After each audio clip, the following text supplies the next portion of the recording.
അനുഭവിക്കാത്ത ജീവിതങ്ങളെല്ലാം നമുക്ക് വെറും കെട്ടുകഥകൾ മാത്രമാണ്. 2008 പുറത്തിറങ്ങിയ ആടുജീവിതം എന്ന നോവലിന്റെ ടാഗ്ലൈൻ ആണിത്. ഒരു യഥാർത്ഥ സംഭവത്തെ അടിസ്ഥാനമാക്കി ബെന്യാമിൻ എഴുതിയ ഈ നോവലിന്റെ ദൃശ്യാവിഷ്കരണമാണ് ബ്ലസ്സി തിരക്കഥയും സംവിധാനവും നിർവഹിച്ച് 2024 പുറത്തിറങ്ങിയ ആടുജീവിതം. പ്രിയപ്പെട്ടവരെ എല്ലാം ഓർമ്മയിൽ കരുതി വെച്ച് അവരോട് യാത്ര പറഞ്ഞ് സൗദിയിലെത്തുന്ന നജീബ്. നാട്ടിൽ എല്ലുമുറിയെ പണിയെടുത്തിട്ടും തന്റെ ആഗ്രഹങ്ങളൊന്നും സാധ്യമാകാത്തത് കൊണ്ടാണ് ഈ ചെറുപ്പക്കാരൻ ഇവിടെ എത്തിയിരിക്കുന്നത്. എന്നാൽ സൗദി എയർപോർട്ടിൽ നിന്ന് നജീബ് എത്തിപ്പെടുന്നത് ആടിനെയും ഒട്ടകത്തിനെയും ഒക്കെ വളർത്തുന്ന മണലാരണ്യത്തിന്റെ നടുവിലേക്കാണ്. ഏറെ നാളുകൾ നാൽക്കാലികൾക്കൊപ്പം അവറ്റകളെക്കാൾ അവഗണിക്കപ്പെട്ട് ജീവിച്ച് സ്വരൂപം പോലും നഷ്ടമാകുന്ന നജീബിന്റെ ഉള്ളിൽ അവിടുന്ന് എങ്ങനെയെങ്കിലും രക്ഷപ്പെടണമെന്ന ചിന്തയൊദിക്കുന്നു.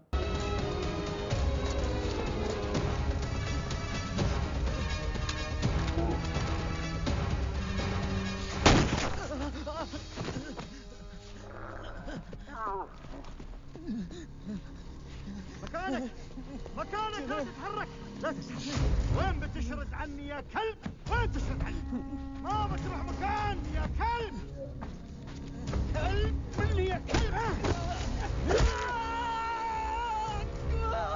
وقف عندك يا كلب انا بعذبك يا المجرم وقف انا بعذبك اذبحك يا حيوان تهرب مني انت تهرب مني ആരുടെയും കരൾ പിളർക്കുന്ന കാഴ്ച.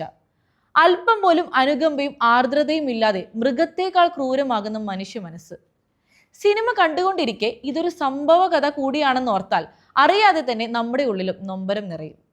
വീണ്ടും കൊടിയ പീഡനങ്ങളുടെയും ദാരിദ്ര്യത്തിന്റെയും നടുവിൽ അകപ്പെടുന്ന നജീബ് അവിചാരിതമായി ഒരു ദിവസം നാട്ടിൽ നിന്നും തനിക്കൊപ്പം സൗദിയിലെത്തിയ ഹക്കീമിനെ മരുഭൂമിയിൽ വെച്ച് കണ്ടുമുട്ടുന്നു. ഇരുവരും ചേർന്ന് എങ്ങനെയെങ്കിലും അവിടുന്ന് രക്ഷപ്പെടണമെന്ന തീരുമാനത്തിലെത്തുന്നു. ഇബ്രാഹിം ഖാദിരി എന്ന ആഫ്രിക്കക്കാരന്റെ സഹായത്തോടെയാണ് അവർ മരുഭൂമി താണ്ടുക.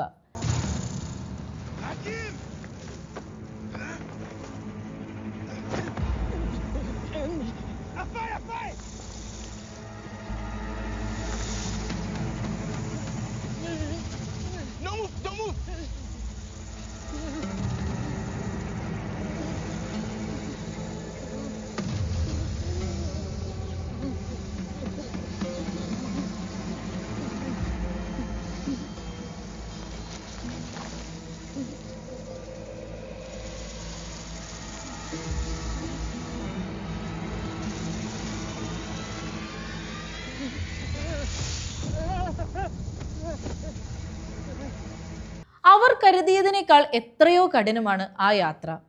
ദിക്ക് തെറ്റി ദിവസങ്ങളോളം നീണ്ട ആ മരുഭൂ യാത്രക്കിടെ ഒരിറ്റ് വെള്ളം കിട്ടാതെ വിശപ്പും ദാഹവും സഹിക്കവയ്യാതെ സമനില തെറ്റി മരുഭൂമിയിലെ പൂഴിമണൽ വാരി വിഴുങ്ങിയ നജീബിന്റെ സുഹൃത്ത് ഹക്കീം പാതി വഴിയിൽ മരണത്തിന് കീഴടങ്ങുന്നു.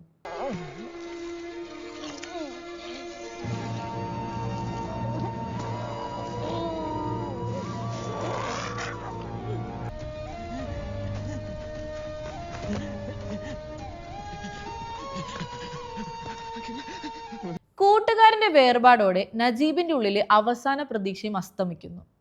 ചുട്ടുപൊള്ളുന്ന വെയിലിൽ കാൽപാദം വിണ്ടുകീറി അയാൾ വീണുപോകുന്നു. അപ്പോഴും ഉറച്ച മനസ്സോടെ ഇബ്രാഹിം ഖാദിരി അവനെ ചേർത്ത് പിടിക്കുന്നു.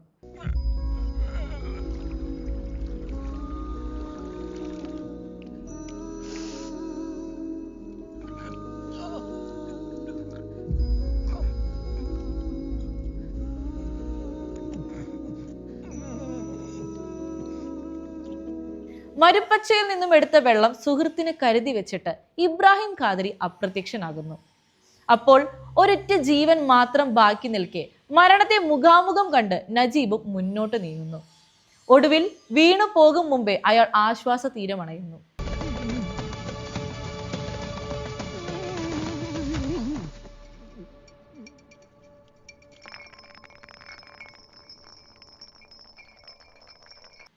പിന്നെയും 3 മാസം നീണ്ട ജയിൽവാസത്തിനും നിയമ നടപടികൾക്കും വിധേയനായ ശേഷം നജീബ് നാട്ടിലേക്ക് മടങ്ങുന്നു. ഇത് നജീബിന്റെ മാത്രം കഥയല്ല.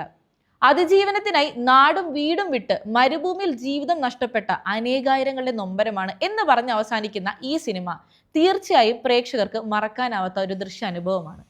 വെള്ളിത്തിരയുടെ അടുത്ത എപ്പിസോഡിനായി കാത്തിരിക്കാം. Good bye.